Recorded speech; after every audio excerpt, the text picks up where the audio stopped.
ॐ नमो भगवते वासुदेवाय। ॐ अज्ञानतिमिरान्धस्य ज्ञानाञ्जनशलाकया चक्षुरुन्मिलितं येन तस्मै श्रीगुरवे नमः। हरे कृष्णा। सब भक्तों का स्वागत है। आज की कथा में हम श्रवण करेंगे बलराम जी की ब्रज यात्रा, श्रीमद् भागवतम का 10वां स्कंद, अध्याय 65वां। ब्रज से बलराम जी भी बाहर थे, इसलिए उनको भी इच्छा हुई कि नंद बाबा आदि सब गोपों को मिलने के लिए जाना चाहिए। इसी को वर्णन करते हैं सुखदेव गोस्वामी। कहते हैं कि हे परीक्षित, भगवान बलराम जी रथ पर बैठकर अपने हितैषियों नंद बाबा आदि सब व्रज के गोपों आदि को मिलने के लिए इसकी बड़ी इच्छा थी और उत्कंठा थी। इसीलिए नंद जी के गोकुल में वे आ जाते हैं। दीर्घ काल से उत्कंठित गोपों ने तथा गोपियों ने उनको बलराम जी को आलिंगन किया, क्योंकि बलराम जी को वे अपना ही बालक मानते थे। माता यशोदा और नंद जी को भी तुरंत बलराम जी आकर प्रणाम करते हैं और उनके भी आशीर्वचनों से अभिनंदित होते हैं। उनका भी प्रेम अश्रुओं का पात हो जाता है, क्योंकि बलराम जी को काफी समय के बाद वे दर्शन करते हैं। वे कहते हैं कि हे दाशार्ह बलराम जी, आप अपने छोटे भाई श्री कृष्ण के साथ जगत के स्वामी हो, जगत के ईश्वर हो। सानुजः जगदीश्वर चिरम न पाहि। हम सबों की दीर्घ काल तक आप दोनों ने रक्षा की है और करते भी रहेंगे। इस तरह से कहकर नंद बाबा आदि यशोदा जी ने बलराम जी को अपनी गोद में बिठाकर हृदय से लगा लिया और उनको अपने आंसुओं के जल से सींच दिया। बलराम जी वृद्ध गोपों को विधि पूर्वक प्रणाम करके अपने से छोटे गोपों द्वारा अभिवंदित हुए। बलराम जी सबों से अवस्था के अनुसार उनकी उम्र के हिसाब से तथा मित्रता के अनुसार सबको मिलते हैं। जो बड़े थे उनके चरण स्पर्श करते हैं, जो समवयस्क थे उनको गले लगाते हैं, और जो उनसे छोटे थे वे सब बलराम जी के चरण स्पर्श करते हैं। इस प्रकार से प्रेम का बड़ा ही आदान प्रदान होता है। अथ गोपालाम समुपेत्य। इसके पश्चात सारे ग्वाल बाल उनके आस पास में बैठ गए और फिर हास्य हस्त ग्रहादि भी, सबके साथ वे हंसी मजाक कर रहे थे, हाथों में हाथ मिला रहे थे। इसके पश्चात विश्राम करके बड़े सुखपूर्वक वे बैठे हुए बलराम जी के पास आए हुए गोपों ने आकर पूछा कि आप बलराम जी किस प्रकार से वहां पर लीला कर रहे हैं। इस प्रकार प्रेम की भरी गदगद वाणी से अपने वसुदेव जी आदि के विषय में कुशल प्रश्न सब गोपों ने पूछे। इसके पश्चात सबों ने भगवान श्री कृष्ण की प्राप्ति के लिए सारे संसार को त्याग दिया था, ऐसी गोपियां भी और गोप भी भगवान के बारे में सब कुछ जानना चाहते हैं। इस प्रकार उन गोपों ने पूछा कि हे राम, हे बलराम जी, हमारे वसुदेव जी, हमारे सभी बंधुजन सकुशल तो है ना? अब तो आप लोग पत्नी और पुत्र वाले हो गए हैं। क्या आप लोग हम लोगों को कभी याद भी करते हो? यह तो बड़े ही सौभाग्य की बात है कि पापी कंस तो मारा गया। आप लोगों ने हमारे संबंधियों को कष्ट से सर्वथा मुक्त कर दिया है। इस प्रकार शत्रुओं को जीतकर तथा मारकर सौभाग्यवशात आप लोग इस प्रकार दुर्ग में यानी द्वारका में निवास करते हैं, जहां पर शत्रुओं का कोई भी आक्रांतकारी कार्य वहां होता नहीं है। आप लोग तो सुखपूर्वक ही होने चाहिए। इस प्रकार बलराम जी को देखकर कुछ गोपियां भी वहां से जान जाती हैं कि बलराम जी आए हैं। तो ऐसी गोपियां भी हंसती हुई आकर बलराम जी से पूछती हैं कि नगर की नारियों के प्रियतम श्री कृष्ण सुखपूर्वक तो है। भगवान बड़े ही आकर्षक हैं और सबको आकर्षित कर लेते हैं, इसीलिए कहते हैं कि हमारे कृष्ण कैसे हैं। क्या श्री कृष्ण अपने माता पिता का और बांधवों का कभी स्मरण भी करते हैं? क्या वे अपनी माता को देखने के लिए एक बार भी यहाँ पर आएंगे? वे महाभुज हम लोगों के द्वारा की गई सारी सेवा को कभी याद भी करते हैं क्या? हे दाशार्ह प्रभु, दाशार्ह वंश के लिए स्वामी बलराम जी, जिन श्री कृष्ण को प्राप्त करने के लिए हम लोगों ने माता पिता भाई पति पुत्र तथा बहनों को भी त्याग दिया, जिन सबों को छोड़ना संसार में बड़ा ही दुस्तजाम जहिम, जिनको छोड़ना अत्यंत कठिन है, उन सबको त्याग के हमने भगवान की प्राप्ति का प्रयास किया था। इस प्रकार की हम लोगों को गोपियों को छोड़कर तथा प्रेम के बंधन को तोड़कर श्री कृष्ण यहाँ से चले गए। उनकी बड़ी ही मीठी मीठी बातों को कौन सी स्त्री विश्वास नहीं करती, क्योंकि भगवान इतना प्रेम से बातें करते हैं कि उनकी मीठी बातों में तो सब लोग फंस जाते हैं। बलराम जी चंचल चित्त वाले तथा कृतघ्न हमारे प्रेम को मानो भूल गए हैं। इस प्रकार से गोपियां कहती है कि श्री कृष्ण की बातों को नगर की विज्ञ नारियां कैसे स्वीकार कर लेती हैं? क्या वे भी उनके प्रेम पाश में बंध गई हैं? तो दूसरी गोपियों ने कहा, श्री कृष्ण अत्यंत अद्भुत बातें करते हैं। उनकी सुंदर मुस्कुराहट और प्रेम पूर्ण देखने की कला से नगर की नारियां भी प्रेमावश के व्याकुल होकर उनकी बातों को स्वीकार ही कर लेती होंगी, क्योंकि नगर की नारियां भले ही कितनी चतुर हो, लेकिन भगवान इतने प्रेम से बात करते हैं कि उसके सामने तो कोई भी लट्टू हो जाए। इस प्रकार से गोपियां पूछती हैं कि वे भी तो अवश्य फंस ही गई होंगी भगवान की बातों में। तो किसी गोपी ने कहा कि हे गोपियों, उनके विषय में बातें करने से कौन सा लाभ है? यदि उनका हम लोगों के बिना समय बीता जा रहा है और बड़े सुखपूर्वक बीत रहा है, तो उसी तरह हम लोगों का भी उनके बिना समय बीत ही जाता है। घर के काम करो, गाय को संभालो, बछड़ों को संभालो, इस प्रकार से हमारा भी दिन तो बीत ही रहा है। इस प्रकार से उलाहना देते हुए कुछ गोपियां कहती हैं। इस तरह से भगवान श्री कृष्ण की मधुर मुस्कान हो, उनकी मीठी मीठी बातें देखने की मनोहर कला हो, उनकी चाल हो तथा उनके द्वारा किए गए प्रेमालिंगन का स्मरण करती हुई सारी गोपियां प्रेम से विह्वल हो जाती हैं और रोने लग जाती हैं।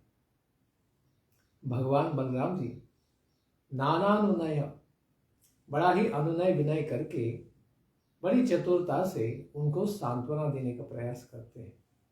वे भगवान श्री कृष्ण की हृदय स्पर्शी संदेशों को सुनाकर गोपियों को सांत्वना प्रदान करते हैं कि भगवान सबका कितना स्मरण करते हैं। भले ही द्वारका में हैं, लेकिन सबके बारे में सदा ही बातें करते रहते हैं, सबका स्मरण करते हैं और यहाँ ब्रज में आने की भी बात करते हैं। इस प्रकार से बलराम जी ने द्वारका में क्या क्या विशेष लीलाएं हुई, किस प्रकार से रुक्मिणी का उद्वन हुआ, बाकी भगवान ने पूरे 8 विवाह कैसे किए, फिर भौमासुर से प्राप्त 16,100 कन्याओं के साथ भी विवाह कैसे किया, सब रानियों से भगवान ने 10-10 पुत्र और एक एक पुत्री को किस प्रकार से उत्पन्न किया, इन सब बातों का भी विस्तार से सबके बारे में गोपियों को बताते हैं। तो भगवान की ऐसी विशेष लीलाओं को इस प्रकार विस्तार से बताते बताते पूरा वसंत ऋतु के जो 2 महीने हैं वो बीत गए। ब्रज में ही बलराम जी बड़े सुखपूर्वक रहे और वे रात्रि के समय में जो बलराम जी की प्रेयसी गोपियां थी उनके प्रेम की भी अभिव्यक्ति किया करते थे। पूर्ण चंद्रमा की चांदनी चारों ओर छिटक कर जब जमुना जी के तट को धवल कर देती थी, सफेद चमका देती थी तथा कुमुदिनी की सुगंध लेकर मंद गति से चलने वाली वायु चलती रहती थी, उस समय गोपियों के समूह के साथ बलराम जी यमुना जी के उपवन में विहार किया करते थे। जिस प्रकार से भगवान श्री कृष्ण रास रचाते हैं उस प्रकार से बलराम जी भी उनसे प्रेम करने वाली गोपियों के साथ रास रचाते थे। इस प्रकार वरुण देवता भी अपनी पुत्री वारुणी देवी को वहां प्रेषित कर देते हैं और वे वृक्ष के एक कोटर से प्रकट हो जाती है वारुणी देवी और उनकी दिव्य सुगंधि के कारण वो सारे वन को सुगंधित कर देती है। वायु के द्वारा उसी के माध्यम से इस प्रकार उसकी सुगंधि को लाए जाने पर उसकी मधु की धारा भी और उसकी सुगंधि भी इस प्रकार आघ्राण न करके बलराम जी स्त्रियों के साथ जाकर उसका पान करते हैं, यानी उस वारुणी को प्राशन करते हैं। उस समय गोपियां बलराम जी के दिव्य चरित्रों को गायन करती हैं, गीत गाती हैं और बलराम जी भी वारुणी पीने से ही मानो मतवाले होकर वन में विचरण करते रहते हैं।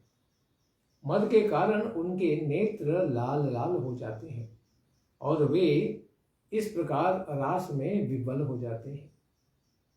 बलराम जी बहुत ही सुंदर वैजयंती मालाओं को धारण करते हैं। उनके कालों में अत्यंत सुंदर कुंडल सुशोभित हो रहे थे। मुख पर भी अत्यंत सुंदर मुस्कुराहट की शोभा छाई हुई थी और उन पर पसीनों की बूंदों से हिमकण के समान ही शोभा उत्पन्न हुई थी। ऐसे स ईश्वर सर्वशक्तिमान बलराम जी ने जल क्रीडार्थम जल में क्रीड़ा करने के लिए कहा कि हम जमुना जी तक कहाँ जाएंगे इतना लंबा, इसलिए जल क्रीड़ा करने के लिए उन्होंने कहा कि जमुना यहाँ आओ। इस प्रकार जमुना जी को आदेश दिया। उस समय जमुना जी ने सोचा कि उनकी आज्ञा का पालन नहीं किया, वे तो मदमत्त हो गए हैं। इस प्रकार से उन्होंने मानो एक प्रकार से परीक्षा ही ली भगवान की। इससे फिर क्रोधित होकर बलराम जी ने देखा कि यमुना जी उनके आदेश का पालन नहीं कर रही हैं, तो तुरंत ही भगवान ने अपना हल प्रकट किया और हल के अग्रभाग से उन्होंने जमुना जी को घसीटना शुरू कर दिया। और बलराम जी कहते हैं, हे पापे, कहा कि हे पापिनी यमुने, मेरे बुलाने पर भी तुम मेरा तिरस्कार करती हो और यहां नहीं आती हो। इस प्रकार से स्वेच्छाचरण करने वाली तुमको मैं अभी इस हल के अग्रभाग से सैकड़ों टुकड़ों में बांट दूंगा। तुम्हारी धाराओं को, जो बहुत बड़ी धारा है, उसको छोटी छोटी धाराओं में वितरित कर दूंगा। इस प्रकार से तुम्हारी महिमा का खंडन हो जाएगा। इस प्रकार से जब बलराम जी ने डांटा तो बड़े ही भयभीत तथा आश्चर्यचकित होने वाली जमुना नदी बलराम जी के चरणों पर गिरकर क्या करती है, नमस्कार करती है, प्रार्थना करती है, भगवान के क्रोध को शांत करती है, कहती है, हे महाबाहो राम राम, हे बलराम जी, मैं आपके पराक्रम को नहीं जानती हूँ। आप तो जगत के स्वामी हैं, जगत पते। आपके अंश मात्र शेष जी के सिर पर यह पृथ्वी टिकी हुई है। यस्य एकांशेन जगति विधृता। भगवान आप इतने महान हैं जिसके ऊपर सारी धरती विराजमान है, ऐसे शेष जी आपके बस अंश मात्र है।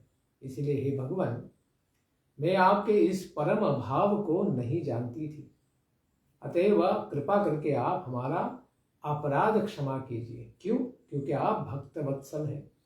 प्रपन्नाम माम, जो आपके चरणों पर शरणागत है, ऐसे मुझ जमुना कर आप क्षमा कीजिए, दया कीजिए। इस प्रकार प्रार्थना किए जाने पर भगवान बलराम जी यमुना नदी को छोड़ देते हैं, अपने लंगर रूपी हल को निकाल लेते हैं। जिस तरह से गजराज अपनी करेणुओं के साथ, हथिनियों के साथ जल क्रीड़ा करते हैं, उसी प्रकार से जमुना जी के अत्यंत सुंदर जल में बलराम जी अपने गोपियों के साथ जल क्रीड़ा करते हैं। बड़ा पानी उछाल उछाल कर गोपियां भी भगवान के ऊपर इस प्रकार से जल प्रपात करती हैं और उनको आनंदित करती हैं। अपनी इच्छा भर जाने पर जल विहार के बाद बलराम जी बाहर निकलते हैं और लक्ष्मी जी ने 2 नीले वस्त्र, बहुमूल्य आभूषणों तथा मनोहर माला को जो प्रदान उनको किया था, उनके द्वारा वे सुसज्जित हो जाते हैं और बड़े सुंदर दिखते हैं। बलराम जी दोनों नीले वस्त्रों को धारण करते हैं, धौतवस्त्र और उत्तरीय, और बड़े ही स्वर्ण की सुंदर मालाओं को धारण करते हैं। चंदन आदि का लेप लगाकर और बड़ी अच्छी तरीके से अलंकृत ऐसे बलराम जी तो इंद्र के ऐरावत के हाथी के समान ही सुशोभित होते हैं और मदमस्त चाल चलते हैं। इस प्रकार शुभदेव गोस्वामी कहते हैं कि परीक्षित, आज भी यह दिव्य यमुना जी बलराम जी द्वारा घसीटे मार्ग से ही बहती है। जो आज यमुना जी का बहाव दिखता है, वह भी इसी के कारण, बलराम जी के दिव्य संकर्षण लीला के कारण ही उनके अलग प्रकार से वहां पर बहाव दिखता है। वे अनंत पराक्रमी बलराम जी के यह दिव्य पराक्रम का ही प्रभाव है। इसके कारण ही यह यमुना जी का प्रभाव दिखता है। इस प्रकार गोपियों के माधुर्य से बलराम जी का चित्त इतना आकृष्ट हो गया था कि उनको समय का पता ही नहीं चला कि रात्रि की बेला कब समाप्त हो गई। इस प्रकार बलराम जी प्रतिदिन गोपवासियों को, गोपों को और वृद्ध गोपिकाओं को, सबको भगवान की सारी लीलाओं का वर्णन करते और रात्रियों में इस प्रकार विहार करते। ऐसे श्री बलराम को बारंबार प्रणाम है। इसके पश्चात की लीला को हम श्रवण करेंगे कल के प्रातःकालीन सत्र में। धन्यवाद। हरे कृष्णा। ग्रंथराज श्रीमद् भागवतम की जय। निताय गौर प्रेमानंदे। हरि हरि बोल। जय जय श्री राधे श्याम। जय जय श्री वृंदावन धाम। बलराम जी महाराज के ब्रज यात्रा की जय हो।